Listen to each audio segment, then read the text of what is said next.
Good morning, Kara. How are you? I am well. How are you, Nancy? I'm terrific. And I bet Sue is doing wonderful as well because she's on her second week of her 2-week cruise with her parents. I hope she's having an amazing time. It looks like she is from the pictures I've seen. I love it. I Yeah. love it. And then you, my friend, you're doing the service this week. Yes. Yep. I'm excited about it. So, friends of First Presbyterian Church in Lincoln, Nebraska, the service begins at 10 o'clock on Sunday, and you can join us either in person or live via the First Presbyterian Church website.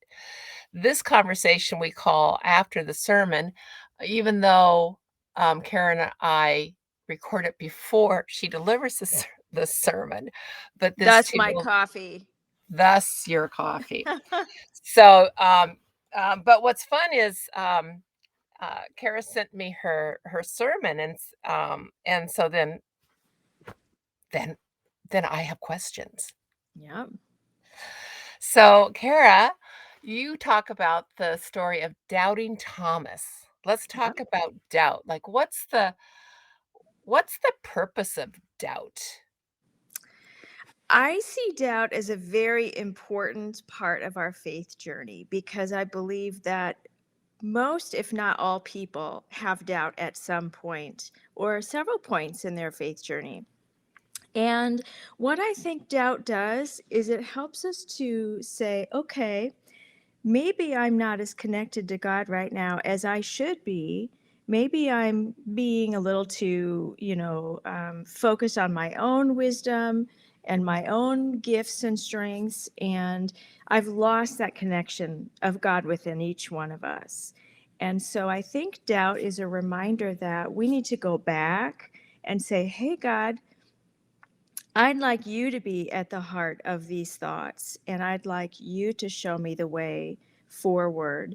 And I'd like to be connected to you because I love you, and I know you love me too. And so, doubt is maybe the canary in the mine shaft that kind of says, hey, maybe there's been a connection that's lost. Mm. I love that. I love that because I'm a believer that all feelings are valid and they're just data, Sure, right? yeah, So doubt is a feeling. right. And I love it that you're suggesting that it's information that we receive to say, we're not on this journey alone. Right. And that it's not something to be ashamed of.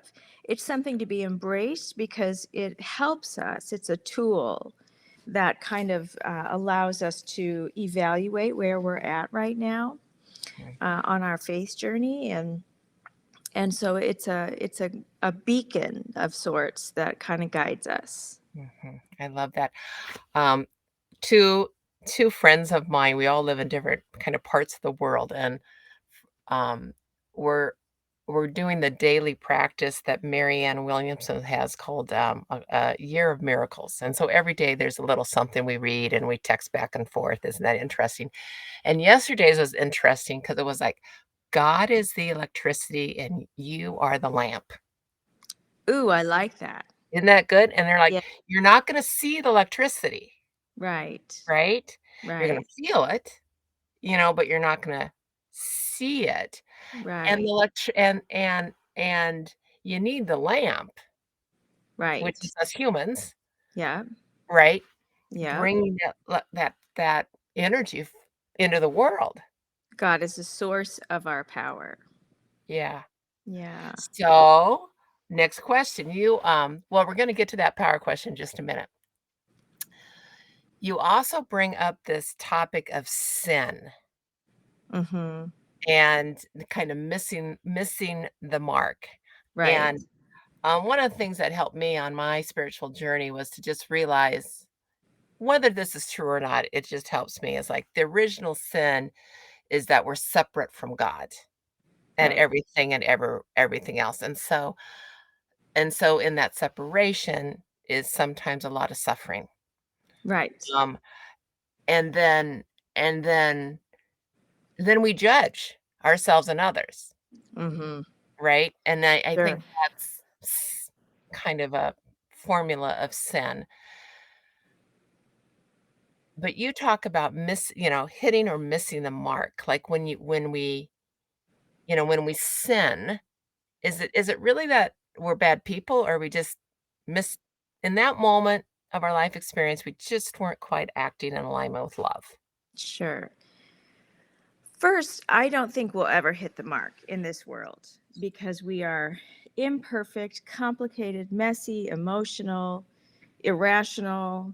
If I'm any indication of what humans are, because I'm all those things. Me too. So I think on that bullseye, that very center point is not possible in this world. But we are to do the best we can to get as close as we can to that mark. Um, and and we're to every day we're to get up and say, okay, I'm going to try again. I get a fresh slate and I get to try to do a little bit better this time. And that's such a blessing. That is a huge gift that we are given. And so to feel shame over sin or guilt is unfortunate because I think it cripples us. We don't realize that God has forgiven us. We see that in the story of the disciples at Easter because the disciples have completely betrayed, abandoned, and um, slept on Jesus when he asked them to stay awake. In almost every story in the New Testament that involved Jesus, the disciples fall short because they're human. And yet at the end, after his resurrection, and I talk about this in the sermon today, Jesus comes into that room where they're hiding and he says, not, what's up with you? Why did you abandon me? He just said, peace be with you. And just like that, he forgave their sins. And so I think that when we miss the mark, rather than being shameful or feeling guilt, we need to remember that God forgives our sins too. So then we need to forgive everybody else. Mhm, And mm, that's really hard. mhm. Yeah, but I love the way you said that because, you know, in an instant and in every instant, God's okay with us. God loves us. Yeah. So that's a beautiful thing. So It's like a then parent. We've got these kids that drive us nuts and we love them, but we don't always like them. Mhm, And so God is even more that, mhm, that love never goes away. mhm. That electrical circuit never well, you never It's have that unplugged. it's never unplugged, and, the breaker never goes out. That's right. Yes. I like that. I love that image. So you also talk about the 3 gifts that Jesus gave the disciples, and us, right? Yeah. Peace, power, and purpose. So one of the things that I found fascinating over the last few years of my spiritual journey is that peace is my prize. Peace is my prize when I have made a conscious decision out of love of self and others. Yeah. And I have no doubt that it's like, 'cause the peace, my internal peace is kind of my indicator. Like, doubt's the indicator I'm unplugged. Right. Peace is the indicator, like, good, okay, good The conscious move. connection is good. Yeah. Connection is good. So, what about power and purpose? Like, what if I get peace? I get that peace is kind of that internal state, but what about power and purpose? So How does that purpose show is, up? say that again. How does that show up in our lives? Yeah. Purpose is that meaning. I always say to people, we need meaning and purpose in our lives. And if we don't have that, something to do that is making a difference in the world in some way and pointing the way to God's kingdom and God's love, then we feel lost. I think we really do. And so, purpose is what God gives us, and then and wants us to do to find meaning in life. You know, whether that purpose is teaching or preaching or cleaning or whatever it is, that's our purpose. And if we don't find our purpose, we're not going to have peace because we'll feel like something's missing. I don't feel like I'm doing anything meaningful. And Is it one purpose or do we can we like no, I feel like in the day I'm on like 5 different purposes. right. Yeah. It could be numerous purposes. And I also think it evolves over the course of our lives. So we have seasons where we're doing something, and then maybe we move on to something else where God needs us to work. And I always feel like where we need to work is that intersection where our deep needs and the world's deep no, say it again. Where the world's deep needs and our deep gladness intersect. That's where our purpose is. And that's a quote from someone. I can't remember. It's probably one of our great philosophers and theologians. But anyway, yes, it can change over the course of our life, and it could be numerous things at the same time. And then So what's power? yeah, so power is what God gives us to help us do the purpose. It's that electricity that runs the lamp or the fuel in our gas tank. So the power is our gifts, our wisdom, our temperament, our relational skills, um, the contents of our heart, and all the things that God gives us that help us to fulfill our purpose. And Mm, again, if we don't have power, we're not going to have peace because we're going to feel like hopeless, like, well, I know I need to be doing this, but I have no idea how to do it. And so, what I truly believe is God never calls us without equipping us first. And that's a blessing because it means we're not in it alone. I love that. I love that. Um, i one of the things that I, um, just kind of practice, I think, is if someone is on my life journey, whether that's at Walgreens, or Mhm. the Mhm. diner or in some work relationship. I look at that as I am meant to learn something about myself or the Yeah. work. Like, Yep. there's the teacher, pay attention, right? Yep. Yep. And then being in service can just be given the smile, saying a friendly hello, Right. letting somebody feel heard or letting somebody go in front of you in line. Yep.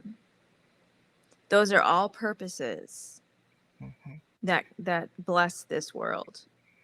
I was in a conversation Friday with the gentleman, and he was really, like, um, starting to explore Richard, Leider's work on purpose, which I think is great, and Richard's work is really about volunteer, do something in the community, which is all great, and I also was sharing my philosophy, and, like, I think my purpose is to be the best human being I can be in as many moments as Mm. possible on my Mhm. life journey, and since my life journey is made up of a million trillion micro moments, Yep. right, to be the best human, and I shorten that to how do I act from love to fear? From fear to love, Mhm. and if Yeah. I do that, I'm being the best human I could be right now. That, Does that yeah. make any sense, Kara? Yeah. Oh, I love that. And that breaks it down to the smallest element, which is that if we can try to be the best person we can be at every moment, we will make a difference in whatever it is we're doing because we will approach it from love. Mhm. So that's beautiful. That's a wonderful purpose. 'Cause And we, all my other purposes don't feel as, like this weekend, I'm cleaning. I'm in Comstock, Wisconsin. There are 3 men that just need a lot of love, and so does their home. Uh-huh. Yeah. Are you the Oh, one to ho, love? ho.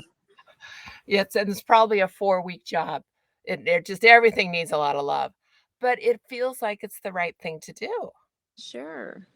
Yeah. And they will remember this, that you gave of yourself to help them.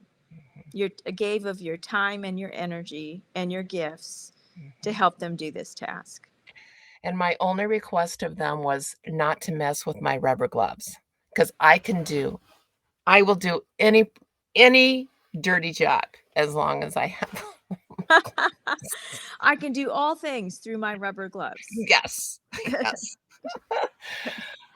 So Kara, Okay. thank you so much. Have a Yeah. wonderful time at in church today with Yeah, the thank wonderful you. community. Thank you all for joining us, um, Mhm. and, we'll see you next week. It's been fun. Thanks, Nancy.